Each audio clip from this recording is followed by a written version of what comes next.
2 Tessalonicenses, capítulo 2, verso 7. Com efeito, o mistério da iniquidade já opera, e aguarda somente que seja afastado aquele que agora o detém. Então será de fato revelado o iníquo, a quem o Senhor Jesus matará com o sopro de sua boca, e o destruirá pela manifestação de sua vinda. Ora, o aparecimento do iníquo é segundo a eficácia de Satanás, com todo o poder e sinais e prodígios da mentira, e com todo engano da injustiça aos que perecem, porque não acolheram o amor da verdade para serem salvos. É por este motivo, pois, que o Senhor lhes mandará a operação do erro, para darem crédito na mentira, a fim de serem julgados todos quantos não deram crédito à verdade. Antes, pelo contrário, deleitaram-se com a injustiça. Deixa aberto aí, não feche. Fecha apenas os olhos. Vamos orar mais uma vez. Pai Santo, mais uma vez nos colocamos diante de Ti, da Sua grandeza, do Seu trono, rogando a Sua misericórdia, rogando o Seu favor, rogando o Seu amor, que nos alcance, que nos fortaleça nesses dias e nos alerte acerca do fim. Pai, faz Teu reino avançar, receba a glória para Si e nos conforme a imagem do Seu Filho, em nome de Jesus. Amém. Amém, irmãos? Vamos ver, vai terminar lá. Sons. Só aquele brilho. Som. 1, 2. Bom, irmãos, vamos lá. Enquanto arruma lá. Ontem, no culto de ontem, caso vocês não viram, já está no site. Está com o título da mensagem está o Anticristo. Eu fiz a exposição do capítulo 2 aqui de Tessalonicenses, dos versos 1 ao 6. E o que nós tratamos? Presta atenção. Nós como cristãos, enxergamos isso que está acontecendo no mundo de forma diferente daqueles que não são cristãos. Para nós, a pandemia, para nós, o coronavírus e tudo que ele trouxe a nível mundial, isso para nós compreende um sinal do fim. Sinal este que Jesus descreveu em Mateus 24 e em Lucas 21. Esse mesmo Cristo que passou na terra, ele quando estiver bom eu vou fazer o sinal. Enquanto eu não fizer o sinal é porque ainda não está. Ele pisou nessa terra e foi assunto aos céus, morreu, ressuscitou e subiu aos céus. E esse mesmo Deus que subiu aos céus, prometeu que um dia retornará. Peraí, agora ficou bom, só que o volume aumentou. Mesma coisa de ontem, som. Pronto, agora tá bom, é só não mexer mais. Vamos lá. Vamos fazer igual ontem, né? A gente começa tudo de novo. Vamos lá.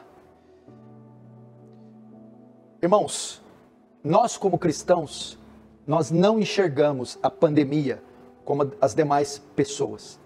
Para nós, o que está acontecendo hoje em todo o mundo, em toda a terra, é um sinal do fim dos tempos, descrito em Mateus 24 e Lucas 21.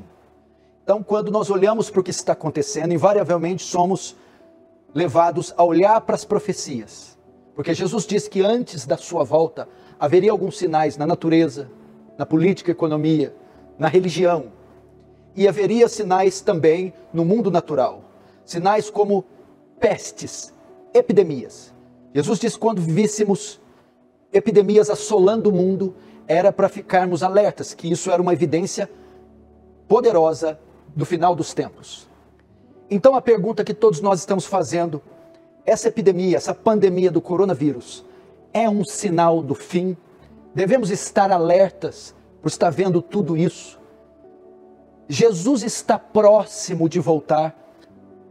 Todos os crentes estão fazendo essas perguntas. O que eu quero dizer? Existem mais ou menos dois sinais que a Bíblia coloca. São sinais de certeza e sinais de iminência. Iminência significa a volta rápida, ele está próximo a voltar. O coronavírus, a pandemia, as pestilências estão dentro da categoria dos sinais de certeza. Então, quando a gente vê esses sinais, pode ter certeza que Cristo vai voltar. que ele não mentiu quando disse que iria voltar. É uma evidência que ele vai voltar. Então, um sinal de certeza e não de iminência. Ou seja, dentro de alguns meses, alguns anos, aqui ele está para voltar. Mas existem também os sinais de iminência.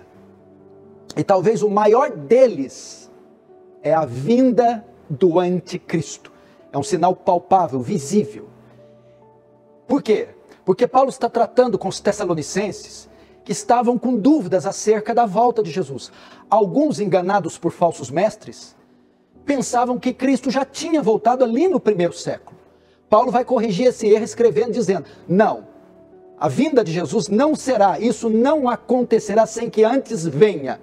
Então Paulo diz, para que Cristo se manifeste, para que Cristo volte, para que Cristo venha a segunda vez, é necessário um evento ocorrer.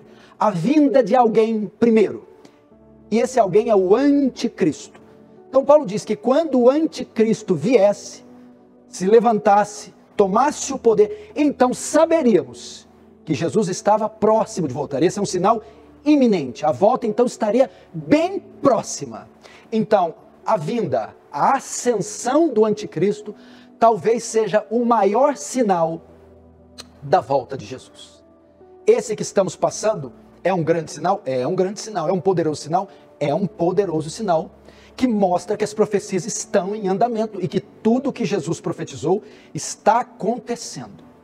Entretanto, vai vir outro sinal que excede todos esses. Então saberemos com certeza que a volta de Jesus está bem próxima. É a ascensão do anticristo. E nós discorremos isso ontem. Nós vimos algumas características do anticristo, vimos algumas atividades do anticristo. Agora nós vamos continuar a exposição do verso 7 ao 12, que demonstra o quê? Que nós estamos, nesse exato momento, esperando a encarnação do anticristo. Eu quero dizer algo para vocês. O anticristo já está na terra, só ainda não se encarnou. Entretanto, o espírito dele já opera. É isso que Paulo trata no verso 7. Vamos começar então. Com efeito, o mistério da iniquidade já opera. Até aí. O que Paulo está querendo dizer isso? O mistério da iniquidade já opera. Ele está dizendo para os tessalonicenses, olha, ainda que o anticristo escatológico não tenha chegado, pelo menos ninguém de nós ainda o viu, alguns estão dizendo que é o presidente de país tal, de país B, mas não há nenhuma evidência disso. Ainda que o anticristo escatológico não tenha chegado, ainda que o anticristo escatológico não tenha se encarnado, ainda que o anticristo não tenha se ascendido ao poder, o espírito dele já opera. É isso que Paulo está dizendo. Nós só estamos aguardando a encarnação desse espírito. Nós só estamos aguardando esse espírito possuir um homem e este homem atuar na figura do anticristo. Entretanto, o espírito dele já atua. Então a ideia aqui é que Paulo está dizendo, olha, ele ainda não vê, mas não baixem a guarda. Não deixem de vigiar. Pois o espírito dele está presente no mundo. E ele está atuando no mundo.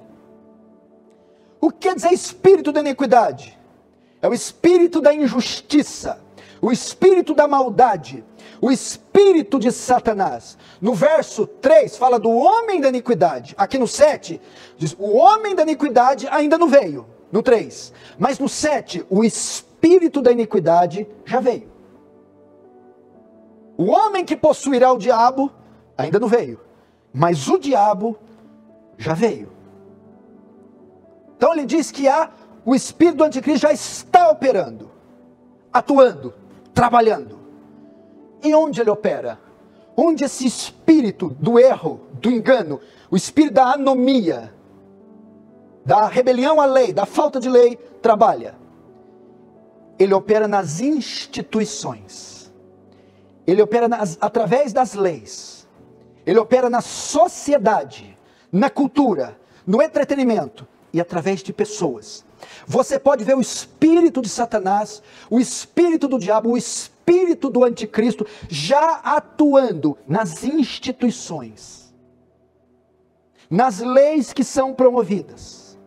Esse espírito trafegando e atuando no meio da sociedade, na nossa cultura pós-moderna. Você vê o espírito, as digitais dele no entretenimento e em pessoas, em líderes. E como ele opera? Como ele opera através dessas instituições? Bom, ele opera segundo o caráter dele.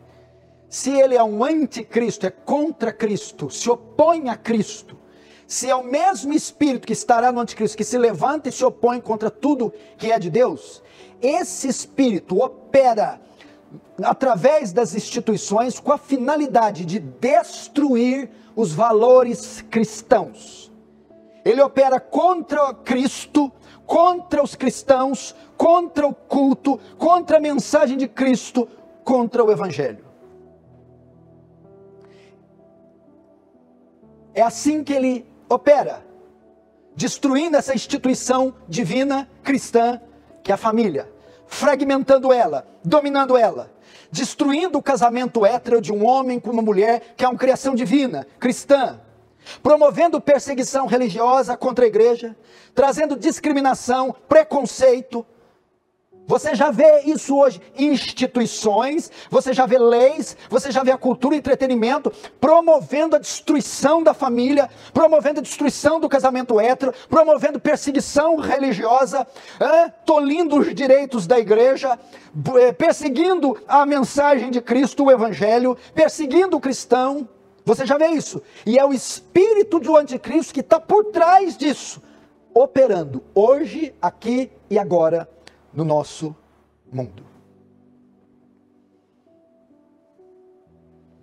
Entretanto, esse espírito está aguardando para se encarnar, a plenitude da sua operação, o ápice do engano, o ápice do poder, o ápice da apostasia, que Paulo diz que é outro sinal que precede a vinda de Cristo, o ápice da apostasia, do engano, da operação do erro, da iniquidade, se dará quando esse espírito se encarnar em um homem, em uma pessoa.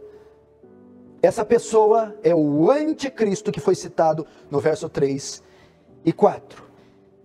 Entretanto, o anticristo está aguardando, esse espírito está aguardando uma ordem para que se encarne, para que ele apareça. É o verso 7.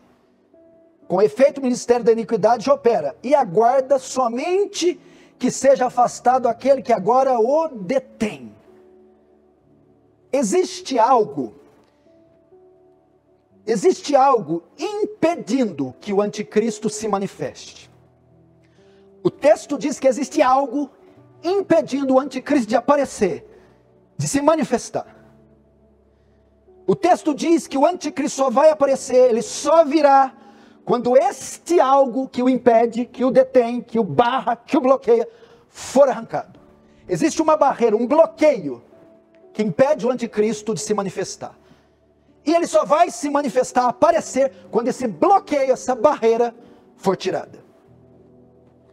Agora, o que é este algo que impede o anticristo de se manifestar? O que é esse algo? Veja só, o verso 6 diz assim: e agora sabeis o que o detém. O termo aqui é o que o detém, dando a ideia que é algo que o detém. Não diz de uma pessoa, diz de algo, de uma coisa, de um objeto. E agora sabeis o que algo o detém. E o verso 7 diz: aquele que agora o detém. Aquele fala de alguém. Então me parece que tem algo e alguém que detém o anticristo. É algo, segundo o verso 6, e alguém, segundo o verso 7. Quem seria esse algo e esse alguém? Bom, o verso 6 diz: agora sabeis o que o detém, para que ele seja revelado somente em ocasião oportuna. Esse ocasião oportuna no grego é kairos. Kairos, você conhece esse termo, é o tempo de Deus. Então a primeira verdade que eu aprendo aqui: o anticristo só virá no tempo de Deus, segundo o decreto de Deus, no tempo que Deus determinou e no tempo que Deus determinar, ele virá. Segundo, o que é esse algo ou alguém? Nós temos duas posições que são as mais comuns no meio do povo de Deus aqui no Brasil. Primeiro, o que detém o anticristo é a igreja. E somente quando a igreja for arrebatada é que o anticristo aparece. Então muitos interpretam esse que o detém como sendo a igreja. E esses são os dispensacionalistas pré-tribulacionistas, que creem que a igreja não passa pela grande tribulação. Então a igreja é tirada, então o anticristo vem. Outros creem que é o Espírito Santo. Quando o Espírito Santo for retirado, é ele que bloqueia a ação do anticristo. Então, o anticristo vem. Porque o Espírito Santo está na igreja. Quando a igreja for tirada, sai tanto a igreja quanto o Espírito Santo. E o anticristo vem. Bom, eu não creio nem em uma posição nem na outra. Primeiro, porque eu creio que a igreja passa pela grande tribulação. Há farta evidência bíblica disso. Segundo, não pode ser o Espírito Santo, porque ele é onipresente. Ele sempre estará em todo lugar ao mesmo tempo. Então, o que seria esse alguém e esse algo? Note que o detém é mais poderoso que ele. Tem domínio sobre ele. O 6 diz que ele só pode vir à ocasião própria, kairós de Deus. Então isso aponta para a soberania de Deus, para a mão poderosa de Deus. É Deus que o detém com a graça comum, a graça que restringe o mal, a graça que bloqueia. É Deus com a sua mão impedindo a manifestação dele. E esse algo? É Deus, alguém com algo. É Deus com as suas leis. Deus, através da graça dele, da graça comum, ainda faz com que as leis sejam obedecidas pelos homens, porque está em Romanos 13, que toda autoridade foi colocada por Deus, e ela foi colocada para promover a justiça. Então essas autoridades, governos, leis, que foram colocadas por Deus, restringem o pecado e o mal. De forma que o homem da anomia, o homem da iniquidade, só vai agir quando for retirada as leis. Então, ou seja, o que detém o anticristo é Deus, a sua graça e as leis, que ainda seguram a maldade do homem através da graça comum. Chegará o dia que Deus vai retirar a graça restritiva, tanto do anticristo, quanto dos homens, dos governos, das leis. Então o anticristo entrará num mundo sem regras e sem leis, onde ele será lei para si mesmo e para o mundo. Então Deus vai retirar as leis que impedem o homem sem lei de governar, e vai tirar também a mão dele. Então o que detém é Deus, que segura o anticristo, e a graça comum, que ainda segura a perversidade do homem, mantendo a ordem através das leis. Ambos serão retirados.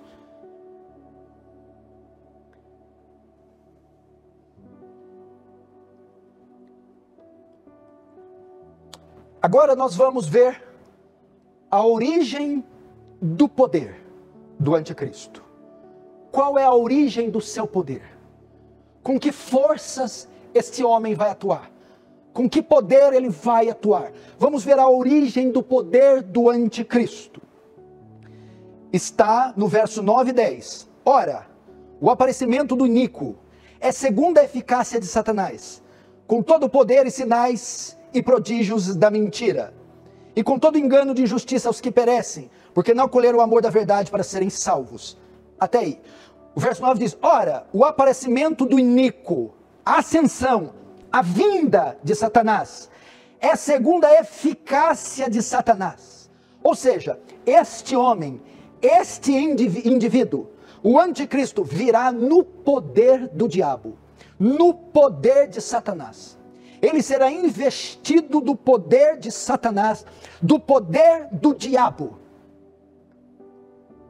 O texto diz assim: primeiro, que o anticristo não será um homem comum. Porque o texto diz: ora, o aparecimento do iníquo é segundo a eficácia de Satanás, com todo o poder. Ele não será um homem comum. Ele vai ser um homem dotado de dons, de talentos, de forças, de perspicácia incomuns. Segundo, ele não será um homem comum. Segundo, ele não terá um poder comum. O texto diz, com todo poder e sinais e prodígios. O anticristo fará milagres, operará obras sobrenaturais, obras espantosas. Não é um poder só bélico, militar, político, não é só um poder financeiro, é um poder sobrenatural, poder este que dará a ele o direito de realizar maravilhas, milagres sobrenaturais.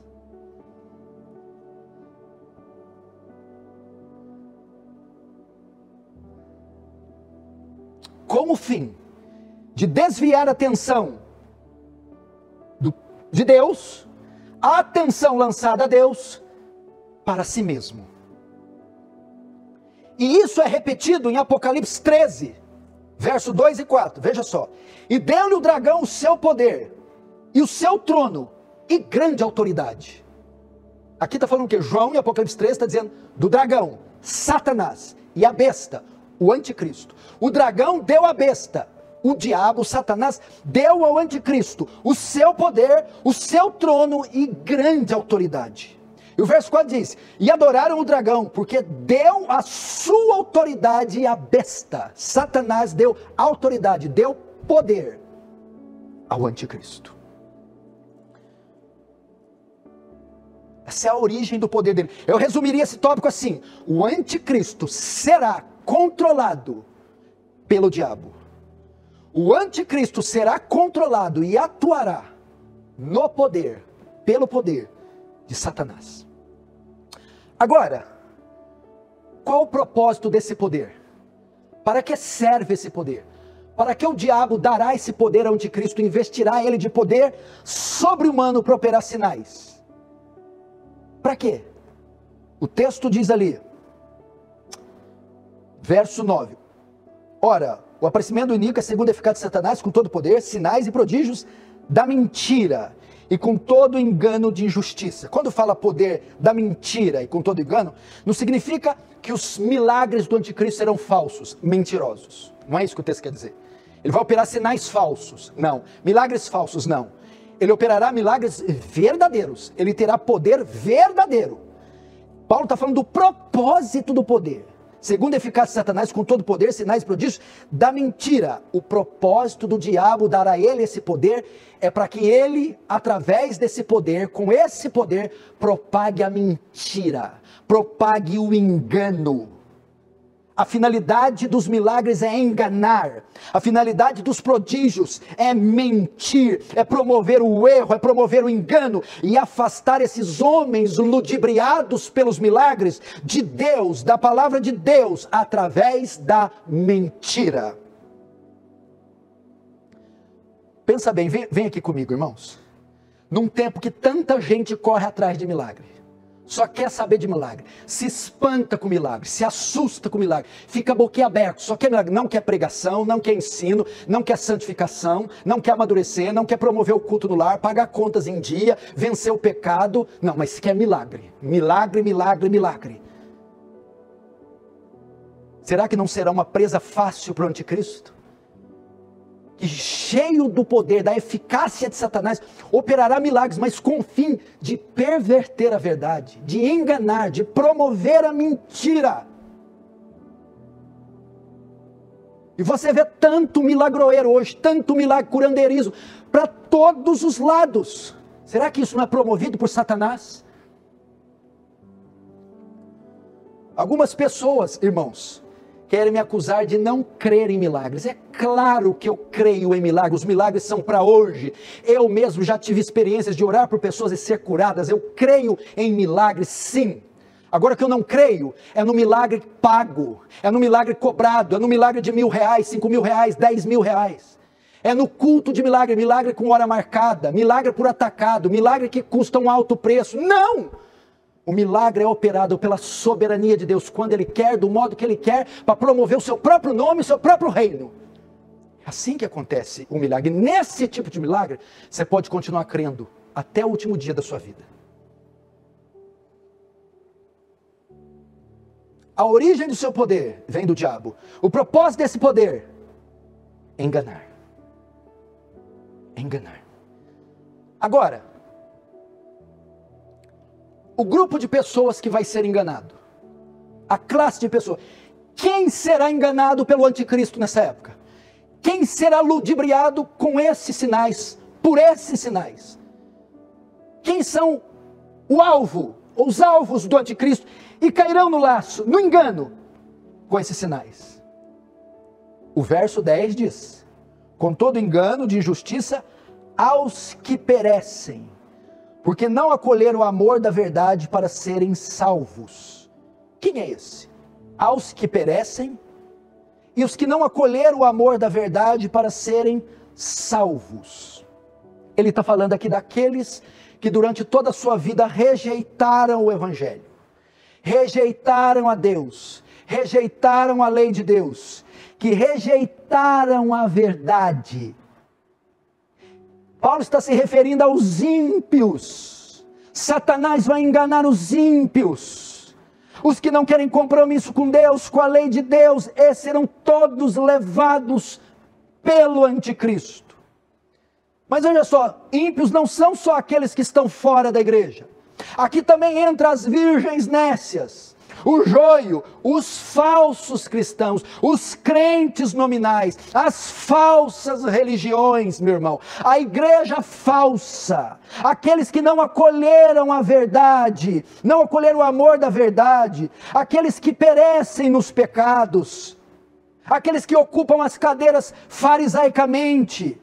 Esses serão todos enganados pelo anticristo, que operará sinais vindos do diabo, que enganarão essa classe de pessoas.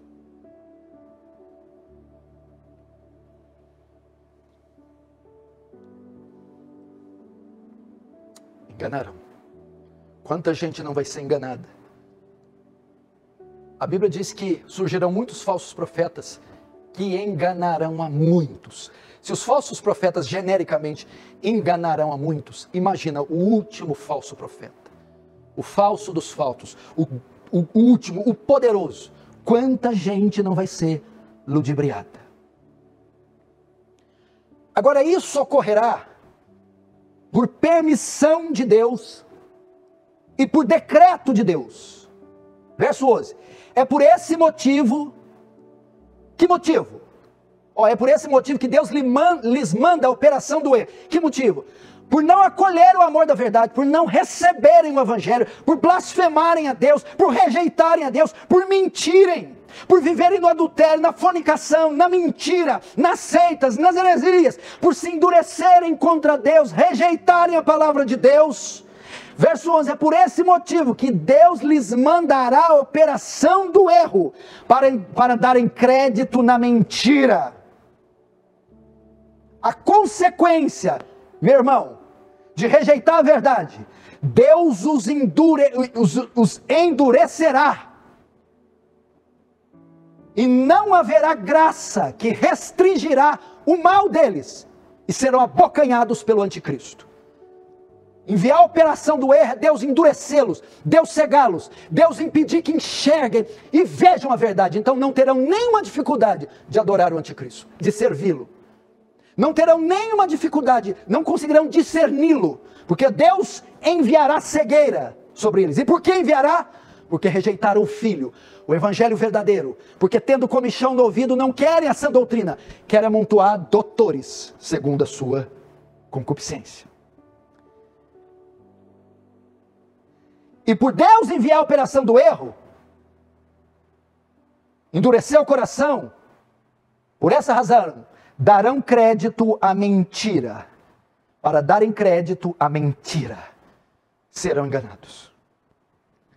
Agora vejam as consequências. Para os adoradores da besta, do falso profeta, do anticristo, aqueles que têm a marca na mão ou na testa. As consequências, verso 12. A fim de serem julgados todos quantos não deram créditos à verdade. Antes, pelo contrário, deleitaram-se com a injustiça. Por incrível que pareça, hoje existem homens que se deleitam na injustiça. E qual a consequência deles? Serão julgados. Serão julgados. Aqui apresenta duas formas de julgamento. Esses que foram ludibriados pelos sinais do anticristo e o seguiram, por terem os corações duros e por terem rejeitado o evangelho, receberão duas formas de julgamento. Aqueles que estiverem vivos aqui nesse tempo, sofrerão as taças da ira de Deus. Quando a igreja for tirada, os adoradores da besta estarão aqui e experimentarão os flagelos de Deus na íntegra, de forma que eles procurarão a morte e a morte fugirá deles. E eles blasfemarão o Deus que fez o céu e a terra e não se arrependerão dos seus crimes. Essa é a primeira forma de julgamento que Paulo está se referindo. A segunda é o julgamento do juízo final. Esses que adoraram a besta serão lançados no lago que arde como enxofre. A segunda morte. A paga, a recompensa para quem rejeitar o evangelho e seguir a falsidade, será a condenação eterna no inferno.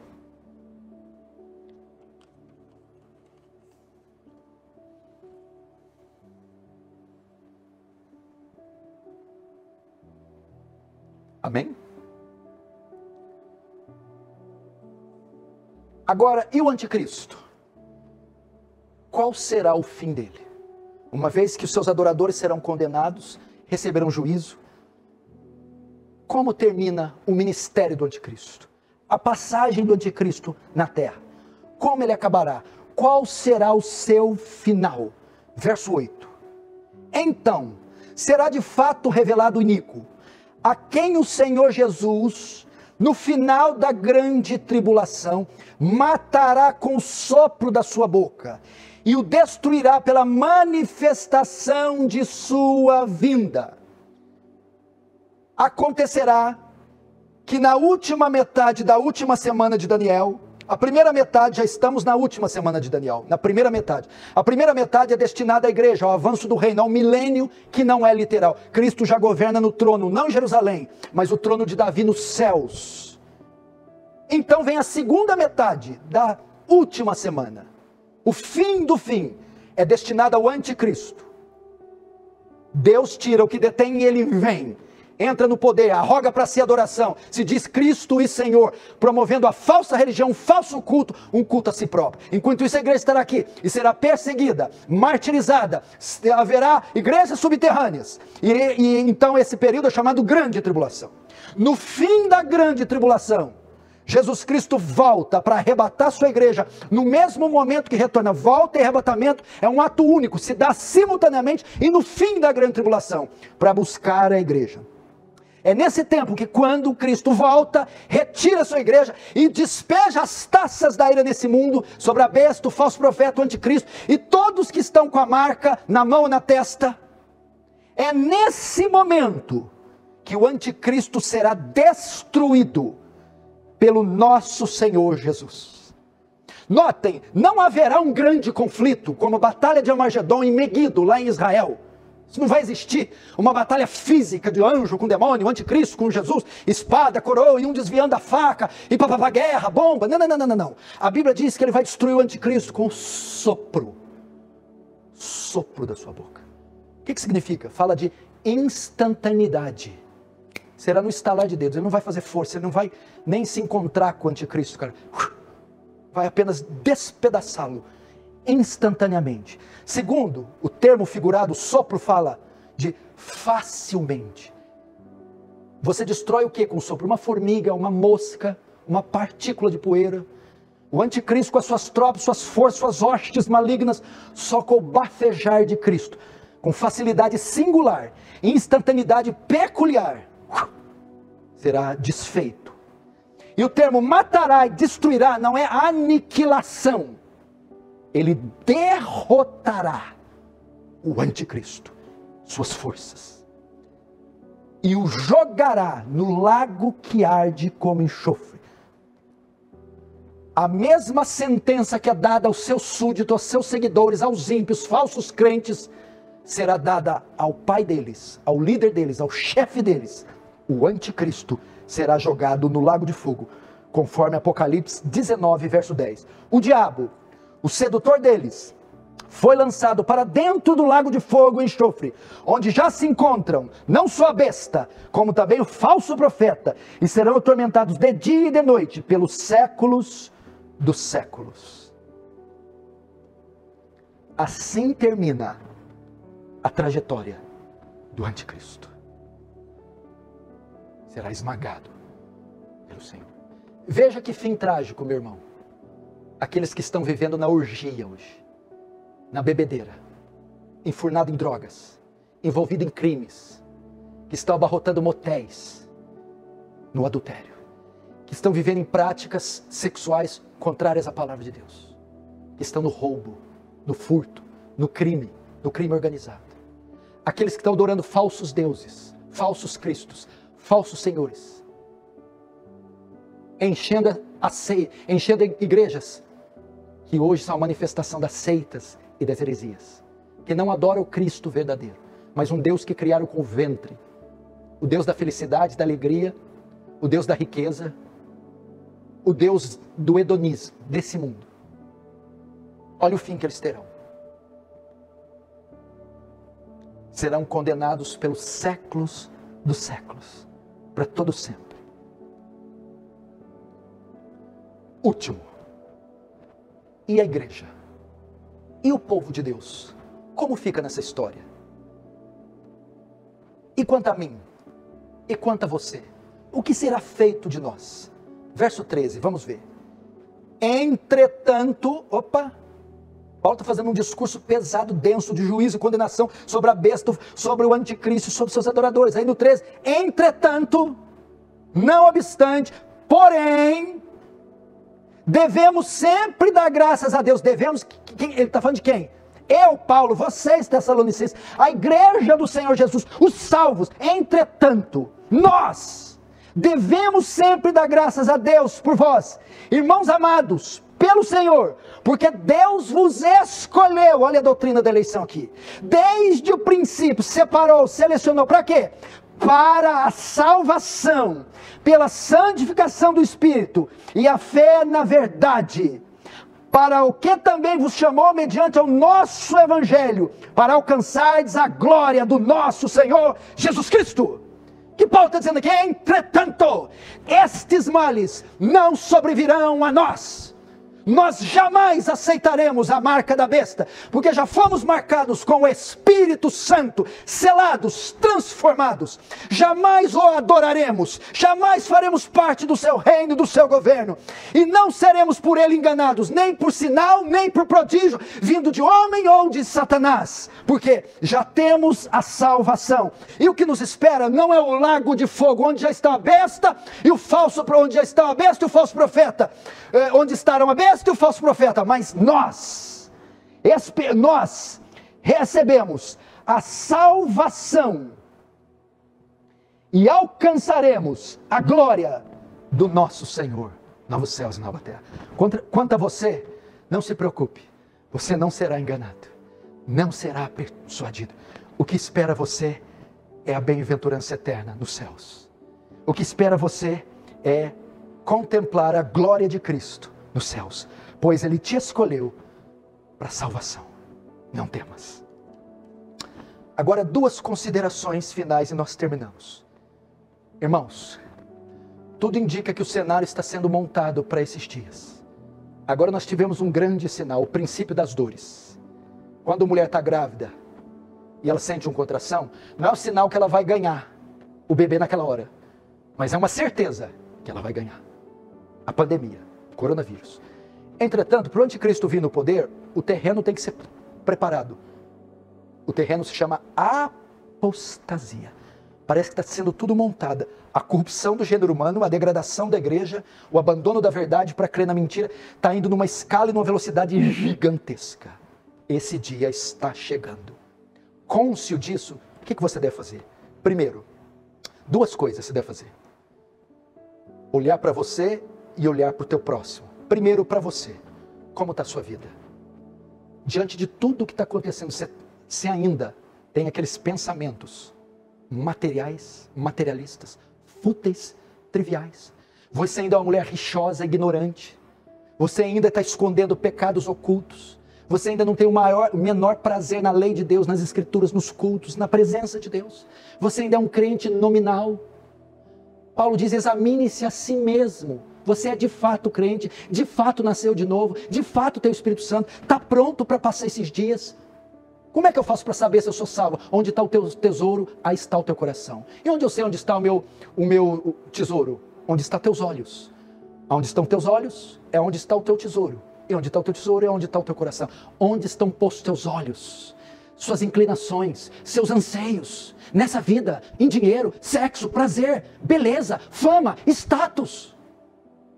Os seus olhos estão postos em Cristo, no Evangelho, nas missões, no evangelismo, na salvação de almas, na mortificação da carne, na santificação, no deleite de Deus, nas coisas de Deus, do Evangelho de Deus. Examine-se. Segundo, seu semelhante. Se não é esse o seu caso, se você é um crente verdadeiro, e o verso 13 serviu para você, entretanto devemos dar graças a Deus. Porque Deus nos escolheu para a salvação, não há problema com você, você está guardado. Mas e aquele que está ao seu redor? E os tantos que serão enganados pelo anticristo?